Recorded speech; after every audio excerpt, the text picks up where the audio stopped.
Millions of us are targeted in scams every year, and whether it comes in the form of an email, a cold call, or a knock at the door, they're all designed to do one thing and one thing only: to get you to part with your cash.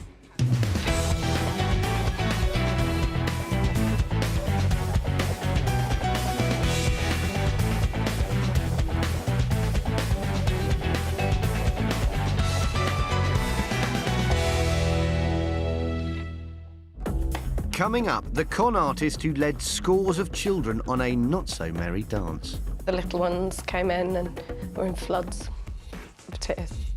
And how one man scammed investors out of over £3 million. The majority of the money was taken by himself and his wife for their own lavish lifestyle.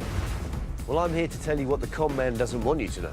How to stay one step ahead of the game and not get scammed.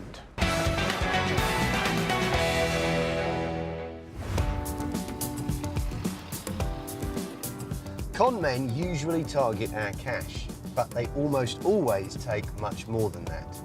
They can rob us of our faith in humanity, our trust, our confidence. And when it's our kids that are affected, well, is there anything worse? But our desire to ensure our children are healthy and happy can create an opening for a particularly cold-hearted breed of con artist. Using children within a fraud is very beneficial to a fraudster because they're playing on parents' emotions. Every parent wants their children to do the best they possibly can. So it's very easy to use children as a tool to commit fraud. The woman I'm about to meet fell prey to a con man. When he broke her trust, he also broke the hearts of scores of children. Sinead Loughlin runs a children's dance academy in Northampton. And in 2011, her pupils were approached and invited to perform at the closing ceremony of the London Olympics. Hello. Hi, pleased to meet You you. must be Sinead. I am. Sadly, though, this dream opportunity would turn out to be a heartbreaking scam. So how long have you been running your school now? We're going into our 11th year. Why do you teach? What do you get from it? I suppose my love of dance I can teach to the children, and it's a very rewarding career to be in. And you become part of their lives as well and influence them, so it's an important role.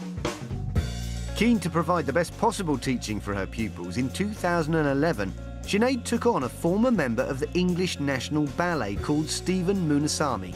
He'd recently moved to the area and was looking for work. We're in the middle of Northamptonshire. Yeah. And up pops this guy who seems to have really danced on the best stage of all. Yeah, absolutely. In our world, he is a celebrity. He's been taught by some of the top choreographers and directors in the whole of the world. He's a local boy, he's a Northampton boy. It just seemed like the right thing to do. If you're setting up a fraud in a particular area and you come from that area, then your victims may well know you. It's all about expertise and credibility, and also a sort of feeling of trust. And Sinead felt she'd pulled off something of a coup. Here was a professional dancer with top-notch credentials, and he was teaching her pupils.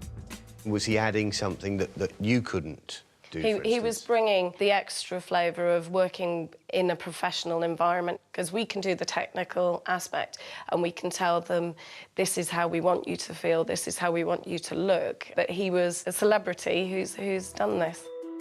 Munasamy was a huge hit, and after 2 months at the school, he was perfectly positioned to reveal his bigger plan. He told Sinead he'd been asked to recruit children to perform in a dance routine at the closing of the London Olympics. For the fraudster, this is all about opportunity. The biggest event that this country staged for years and years and years. You're not inventing something that's not going to exist. Everybody knows that there is going to be a closing ceremony, and you've already got buy-in. It just sounded phenomenal opportunity for the students to perform. It was a small part. He said it would only be 5 minutes within the closing ceremony, which I expected to be absolutely huge. I mean, the idea that you'd go from a village hall here in the middle of Northamptonshire to a stage in front of 1 billion people watching. Yeah. That would be incredible. It would be incredible, yeah. We did think about it, but, you know, we didn't think very long. We went, yes, we'd love to do that. Munasamy said he needed to select 20 children and 5 reserves and began auditions. The kids were just extremely excited and, of course, told everyone they know. The idea of going to the Olympics, yeah, fantastic, phenomenal. He now laid on special classes, which were paid for by parents to teach their children the routines they'd soon be performing in front of millions. Having gained the confidence and set in place the fraud that he's going to perpetrate, he has to follow through entirely with the methodology that these people would expect. They would expect to have lessons, to have choreography, and if they don't get that, then they're going to smell a rat. He worked them very hard. There was a lot of rules down with regard to coming to the actual rehearsal itself, and it kind of gave a new drive to the school. The kids who'd been chosen to perform became increasingly excited, and at this point, Sinead had no reason to be suspicious. She'd even received an official-looking welcome letter from the director of the closing ceremony. What effect does that have on you? Well, it makes it a bit more real. The next stage was to email the ones they chose and send those to the Olympic Committee. And then after that, they would receive their welcome packs. It's very easy to get official-sounding names off the internet, people involved in the actual organisation process. It's also relatively easy to scan emails, to scan letters, documents, etc., official logos, and create your own. We received contracts through from the project saying the do's and don'ts and various rules set out with the whole process of it, down to not cutting your hair. So all the parents had to look at this and sign this, and I had to sign it as well. Did you ever take the time to check back with the organisers of the closing ceremony? Was there a way to do that? No, there didn't appear to be, but anything that I felt unsure about, Stephen would have a meeting with me and I'd bring this up. As Munasamy began teaching the chosen children their special routine, he began to make the performance seem even bigger. What else was going to be involved for the kids and yourself? It was offered that, you know, we would do a lot of media coverage, and that was very exciting, you know. He knew people that could get us on Blue Peter. He was talking to people in MTV and BBC and all sorts of things like that. It was kind of mini celebrity status in this area. The local newspaper turned up to take photographs, and Munasamy even persuaded Northampton Council to donate money to help fund preparations. In many ways, he was breaking every rule in the fraudster's handbook. Fraudsters do not want publicity, but this fraud could only work by creating the publicity, either to further his own career within the industry or to get additional sponsors in place to generate the revenue that he needed for perpetrating the fraud. And it wasn't just Sinead's school that Munasamy was involved with. Children at 2 other schools in the area were also busy preparing for their moment in the Olympic spotlight. Did anybody involved in those organisations think to check back with the organisers, LOCOG, or the organisers of the closing ceremony? No, you see, this is the thing, because it just seemed so plausible. Everything about it seemed real. The documents that we, you know, everything that came through, it just seemed like it could be possible. There was a lot to gain here for the prestige of the school, and it's really exciting. Do you think that was at the front of your mind, and any suspicions you might have had were way, way at the back? Probably, to be honest. For me, it was, gosh, what a fantastic opportunity for the children. That's how I felt. But in March 2012, Sinead got her first indication that things might be about to go off course. With the Games only 5 months away, she received a worrying call from the company that was due to supply the dancers' costumes. Official documentation was not coming through to them, and what was didn't seem real. We went through our emails, and what letters that he got, I got. I'd already red flagged some. I had doubts at that stage. Sinead arranged a meeting with Munasamy to raise her concerns with him directly.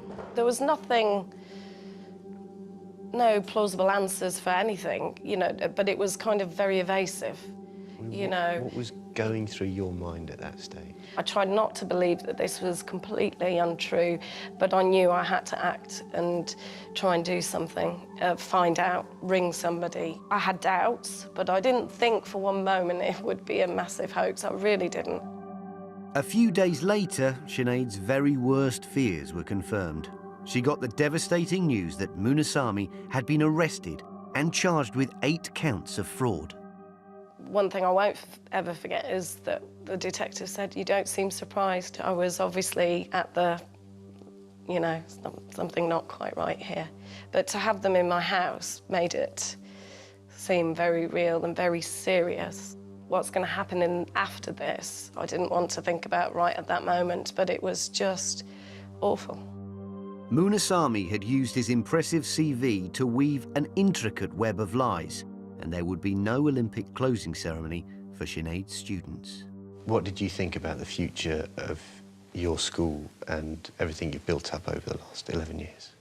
I think people would probably point the finger at me, saying it's my fault. That's how I felt. And I worried more so on the psychological damage that this had on my children. I wanted to make sure that the children felt safe and reassured. That evening, Sinead prepared for the most difficult meeting of her life.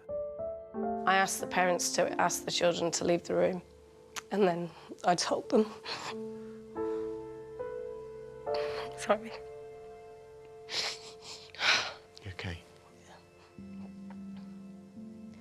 That was awful. That's the hardest thing I've ever had to do in my life. Oh, so sorry. Some of the little ones came in and were in floods of tears. So, really, really awful. Devastating. I know you care for the kids, but you've been let down massively. Massively, absolutely massively. My whole trust in people is completely gone. And, you know, it's the most awful thing in the world, you know. To hurt children in that way is unforgivable. A scam like this, with an individual like that, it's never going to come along again. No. You're never going to meet anyone like him again, thank goodness. Your openness and your expressiveness is part of what you do. It would be a real loss if that disappeared, so please don't let it. No, I'd try not to, but we're trying to repair the damage now. Sinead's students aren't the only ones to have been left hurt and confused by Munasamy's actions. Amanda Wilkins runs one of the 2 other schools targeted by the conman. Why would you do that to children that you are in the same profession as? You know what they're going through, you know what their training is. The thing they keep saying is, how do we ever trust anyone again? And for them, that's an early influence on their lives. The one consolation for the teachers, pupils and parents of all 3 schools is that in July 2012, Stephen Munasamy was convicted of fraud and sentenced to 2 years inside. What remains unclear was why he committed such a fraud, because unlike most con artists, Munasamy doesn't seem to have been motivated by money. Although his scam was highly unusual, there are lessons still to be learnt from it. So, if someone approaches you with what seems to be a dream opportunity, here's what you need to know. Make contact yourself with the organiser of this high-profile event. Make sure that actually what you've been asked to deliver, they want you to deliver. Secondly, get confirmation from them on their documents or on their email. Don't rely on anything that the fraudster produces for you, because they can fraudulently produce it.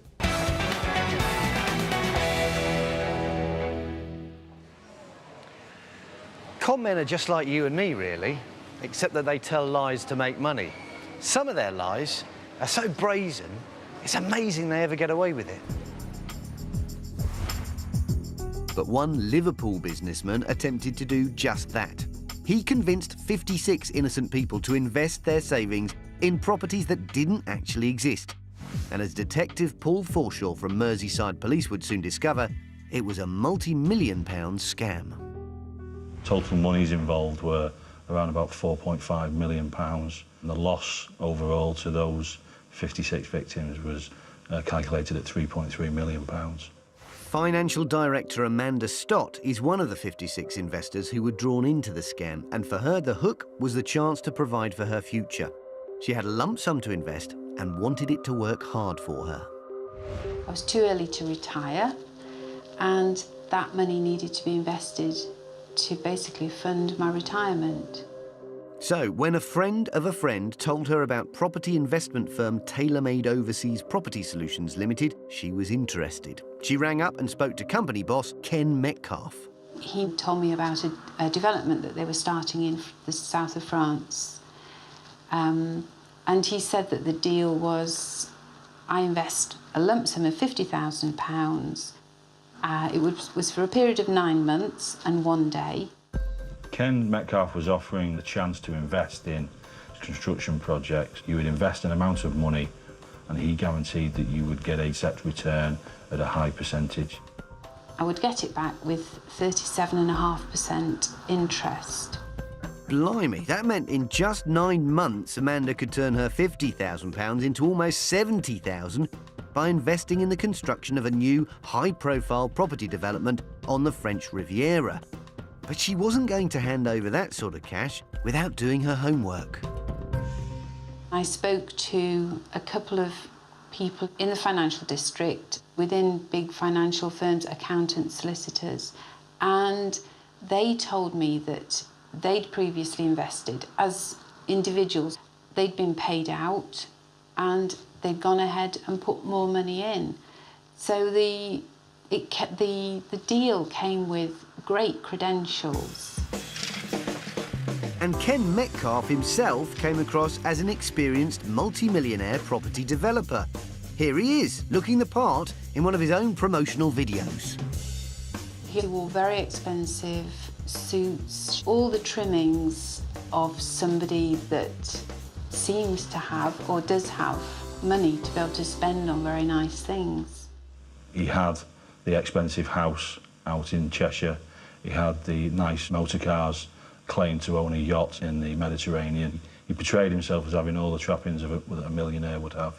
He would name drop. He had a particular interest in yachting. He wasn't just sort of saying, oh, I could do this or I could do that. He really seemed to be backing up everything that he was telling us, basically. Reassured by Metcalfe and the fact that other investors were getting the returns he was promising, Amanda went ahead and invested £50,000 over 9 months. But unbeknown to her, Ken Metcalfe and Tailor-Made Overseas Property Solutions Limited were not as they seemed. Certainly with the initial investors that had invested in Ken's scheme, they were paid returns.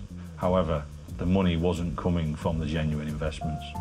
The only way that the first investors were getting paid was because further people were investing in Ken's companies, and he was using that money to satisfy the initial investors. Now, this is known as a Ponzi scheme, and it's used by scammers to get lots of people to invest in a short space of time before they then take the money and run. Amanda believed the money she'd invested in the construction of a property in the south of France was rock solid. But when she was due to cash in on her investment 9 months later, she received a letter telling her there'd be a 1-month delay. I just felt, well, fine, you know, he's had it for 9 months. To have it for another month isn't a problem. I said, yes, of course, that's fine. Amanda would soon learn that things were actually far from fine. Ken Metcalfe had decided it was time to pull the plug on his Ponzi scheme, and he'd put Tailor-Made Overseas Property Solutions Limited and 2 of his other companies into liquidation. When I heard that, it was at that point I just thought, I'm never going to get a penny back of this money. And I was incredibly angry. Metcalfe had gone, and so had Amanda's £50,000. The properties she believed she'd invested in simply didn't exist. In October 2008, the case landed on the desk of Detective Constable Paul Forshaw, and he started trying to build up a picture of what had been going on. The victims were spoken to at length and witness statements obtained, and a great amount of material was recovered from the liquidators and also the insolvency service and from the business records of Tailor-Made, and we used that as a starting point for our investigation. As they spoke to other investors, a clear pattern emerged. Metcalfe would encourage people to invest a minimum of £25,000 in the construction of new property developments, promising returns of up to 50%, typically over a 12 to 18-month period. In most normal circumstances, you would be looking at a longer length of time to invest a substantial amount of money and see a sizable return on that. So that was certainly an indicator to us that something wasn't quite right. The police began looking at Metcalfe's business. Were he and his companies actually building or developing property? On a number of occasions, Ken did enter into negotiations to either buy sites or be involved in the development of those sites. However, the development opportunities never came through. He never legally owned any of the sites, and therefore he didn't invest any of the money that was given to him by the investors. But to keep up the pretense, Metcalfe actually had the brass neck to invite some of his investors to see the sites they were supposedly investing in. In some occasions, investors actually met the owners of the sites who were under the impression that Ken was to buy and develop that site. So that, in turn, encouraged the investors to believe that it was all legitimate and that their investment would be genuine. Metcalfe also wowed some of his investors with luxury days out. He would hold outdoor days such as 4x4 driving, clay pigeon shooting at old country houses. But for Metcalfe's clients, these free days out would turn out to be anything but. These events were being paid for, ultimately, by investors who had already put money into his companies. Metcalfe had successfully created the impression that he was a high-rolling businessman running a bona fide investment. But it was all an illusion. It became fairly evident that money was coming into the company and not going where it was supposed to. That said to us straight away that this was a scam and he was committing fraud against his clients. The next stage was to try and work out exactly where the money had been going. His companies never turned a profit in the 3.5 years that they ran. They also spent a lot of the money on promotions and advertising material, as well as paying an office of staff workers that he employed. To be fair, some of the money did go on property, Metcalfe's very own country pile in Cheshire. We were able to identify that one particular investor had placed £250,000 with Ken Metcalfe. A large percentage of that money had actually gone to a conveyancing solicitor for the purchase of a house, which turned out to be Ken's new home. Unbelievable. Fortunately, Metcalfe's days as Lord of the Manor were nearly over. Detective Forshaw and his team had their case, and in February 2009, Metcalfe was arrested and brought in for questioning. He tried to convince us that everything that he'd done in running the business of TaylorMade was legal and proper, and it was just bad luck that the business had gone under. But the police knew that was a lie, and they had the evidence to prove it. Metcalfe was charged with 2 counts of fraudulent trading. Those charges encompassed all 56 victims who had lost money as a result of the fraudulent investments that he'd taken on. In total, Metcalfe stole almost £3.5 million from investors. He was taken to the dock in April 2011, and it wasn't long before justice was done. He immediately pleaded guilty at the first available opportunity and was convicted, whereupon he received 4 years, 8 months in custody. He was also disqualified from being the director of a limited company for 15 years. A custodial sentence of 4 years, 8 months on a guilty plea is a substantial prison sentence. I think that, in conjunction with being disqualified from being a company director, sends out a clear message. The judge told Metcalfe, through your lifestyle and personal guarantee, you gave the appearance of great wealth. When you started to lose significant sums, you gave increasingly unrealistic promises, hoping you'd strike it lucky. When things started to go wrong, you started to rob Peter to pay Paul instead of stopping trading.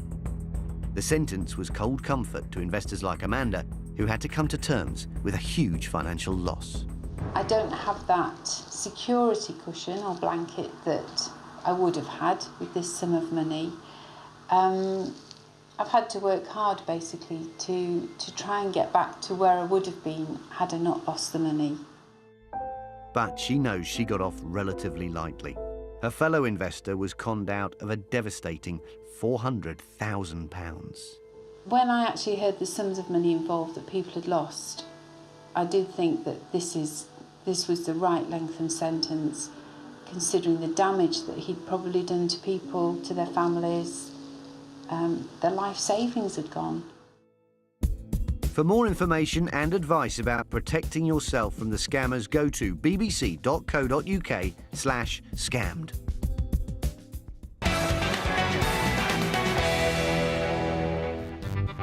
Now, before we go today, there's just time to look at some of the latest scams doing the rounds right now. I'm meeting an expert from Trading Standards to hear about scams where people pretend to be psychics.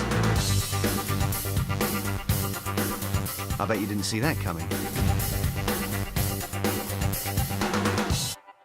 OK, so what are they dealing with right now? Right now we've got a scam letter that's been going around. Basically, it's based on a psychic scam, so they say that something bad's going to happen to either themselves or a member of their family. They have to send off a small amount of money for a lucky charm or some holy water so that those bad things don't happen.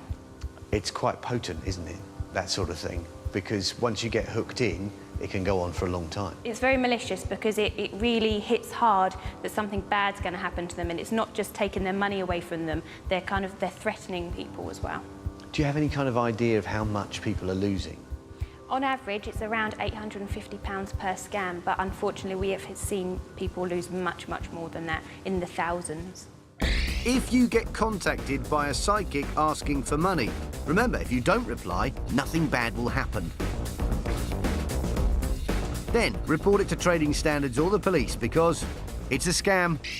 Fraudsters will forever be coming up with new ways to get you to part with your cash. But armed with a little bit of knowledge, you can be one step ahead of them. Stay safe, and I'll see you next time.